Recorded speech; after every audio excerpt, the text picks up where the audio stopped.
Zé. Boa tarde, Alice. Vocês também, mulheres na medicina, são heroínas, tá? Quando fazem alertas na TV, principalmente a título de prevenção, para a gente não precisar, por exemplo, com o passar do tempo, ir parar na hemodiálise, não conseguir fazer mais uma viagem de carnaval muitas vezes, porque tem gente que faz hemodiálise até quantas vezes por semana? A hemodiálise é 3 vezes por semana, né? A pessoa vai até a clínica e fica de 3 a 4 horas, né? E até quando? Fazendo o que ali? Ela fica, às vezes, mexendo no celular, conversando, interagindo, mas é um tempo que ela está presa à máquina, né? Enquanto o que acontece com o sangue? Isso, enquanto isso o sangue ele vai passando numa máquina que ela vai filtrando o sangue, retirando as toxinas, colocando no sangue o que está faltando, que o rim não está produzindo, bicarbonato, cálcio, entre outros, vai retirando o líquido, porque muita gente que não urina, por exemplo.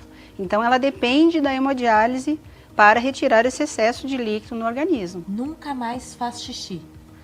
Muitos não fazem, até conseguir um transplante, né? Mas como a gente sabe que, infelizmente, a fila por transplante de órgãos é grande, tem muita gente que fica na hemodiálise, mas isso não quer dizer nada. Tem pessoa que é muito feliz na hemodiálise, consegue, né, às vezes casar, ver seus filhos, netos crescerem, não significa o fim da vida.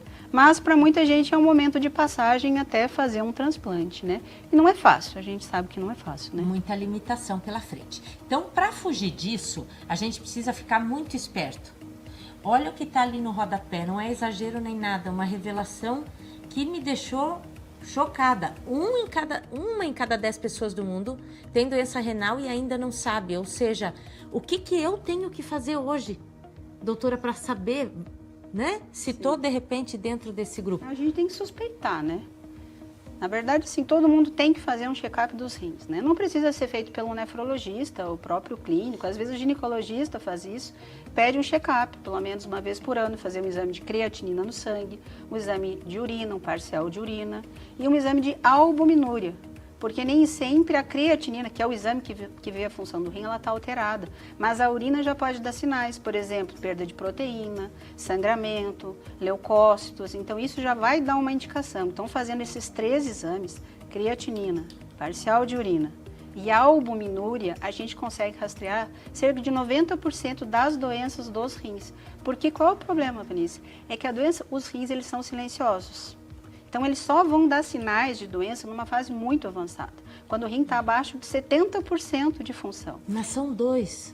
São 2, exatamente. Era para dar conta, né? Então, sim, quando a creatinina começa a subir, quer dizer que os 2 rins já estão entrando em falência, né? Mas sintomas mesmo é só em fase avançada. A gente sabe que a maioria dos pacientes que entram em hemodiálise, eles não têm sintomas nenhum. Eles chegam assim, claro, nesse momento começa a ter sintomas, começa a subir a pressão, começa a ficar inchado, começa a ter anemia, emagrecer, fica inapetente, aí muitos sintomas, mas é na fase avançada, é por isso que a gente tem que suspeitar. Então todo mundo precisa fazer, esses exames, eles são de fácil acesso, eles são simples, qualquer posto de saúde faz pelo SUS, qualquer lugar, todo laboratório faz. Né? Mas claro, se tem já fatores de risco, por exemplo, diabetes, importantíssimo, hoje é o principal fator de risco de doença renal crônica que vai levar a uma necessidade de diálise, transplante, é o diabetes junto com a pressão alta. Às vezes a pessoa está obesa, é sedentária, abusa de medicações, o uso de medicações como anti-inflamatórios é um fator de risco importantíssimo para a doença renal crônica. Ou ela já tem uma história familiar, por exemplo, de doença renal, bom, aí ela tem que ficar ainda mais alerta e talvez fazer esses exames com mais frequência, né? A Sociedade Brasileira de Nefrologia, ela indica que seja feita uma consulta com o nefrologista por ano para fazer uma avaliação geral nos seus rins e quanto maior o risco, obviamente, maior a importância. Bebida alcoólica em pleno carnaval. Até quem não se dá alvará para beber em outras épocas, muitas vezes se libera, se permite nesses 3, 4, 5, 10, 15 dias, enfim. É intenso.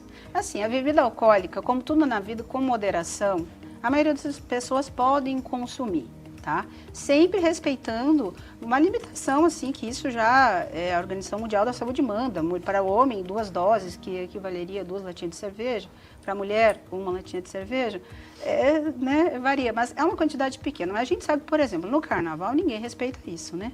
Então, assim, é dias tomando bebida alcoólica, tomando energético. E o grande problema da bebida alcoólica é que ela é diurética. Então, a pessoa está tomando litros e litros de cerveja, sei lá, caipirinha, tudo mais, e ela acha que ela está hidratada. E não, ela está ficando desidratada e os seus rins estão sofrendo. E ainda para complementar, está na época do energético. E o energético, ele intensifica tudo isso. E aí sobe a pressão e deixa ainda mais desidratado. Para quem tem pressão alta, o álcool e o energético sobem a pressão. Então isso complica mais ainda quem já tem uma doença renal. E fora, né, esse calor que o Brasil está fazendo esses últimos dias, insuportável, obviamente vai intensificar, né, a possibilidade da pessoa desenvolver uma doença renal aguda ou ter uma doença renal crônica agudizada por causa desses excessos, né? Qual é o papel dos rins? Por que eles existem ali? Nesse plano tão perfeito, né? Uma engenharia divina. Os rins, eles são os órgãos mais incríveis, né, do corpo. Eu, como nefrologista, acho isso. Mas é verdade, porque ele tem muitas funções, né? A gente fala assim, eu vou tomar um chá para fazer um detox do organismo. Isso é uma besteira. Quem faz o detox do nosso organismo são os rins junto com o fígado. Ou seja, eles eliminam as toxinas do nosso organismo. Eles eliminam o excesso de sal, de água. Então, por isso que a pessoa, às vezes, com doença renal, começa a ficar inchada, começa a ter aumento da pressão. Eles produzem vários hormônios, entre eles a eritropoetina, que produz o sangue. Então, quem tem doença renal começa a ficar cansada, começa a ficar com anemia, começa a ficar com dor no corpo. Ele produz... Abatido, fadigado. Sim, fadigado. Ele produz o calcitriol, que regula o metabolismo do cálcio e do fósforo no organismo. Então, ele mantém os nossos ossos saudáveis. Ele tem muitas funções e muitas que a gente nem sabe, nem suspeita. Porque a gente vê que, às vezes, o paciente doente renal crônico, ele está em hemodiálise e ele faz um transplante. E quando ele transplanta, a qualidade de vida dele, ele melhora tanto que a gente vê que tem muito mais coisa envolvida que a gente nem descobriu, a medicina não descobriu ainda. Então, por isso que ele é um órgão tão importante e, como eu disse, ele é um órgão silencioso, então, como ele não incomoda, a gente não lembra dele, né?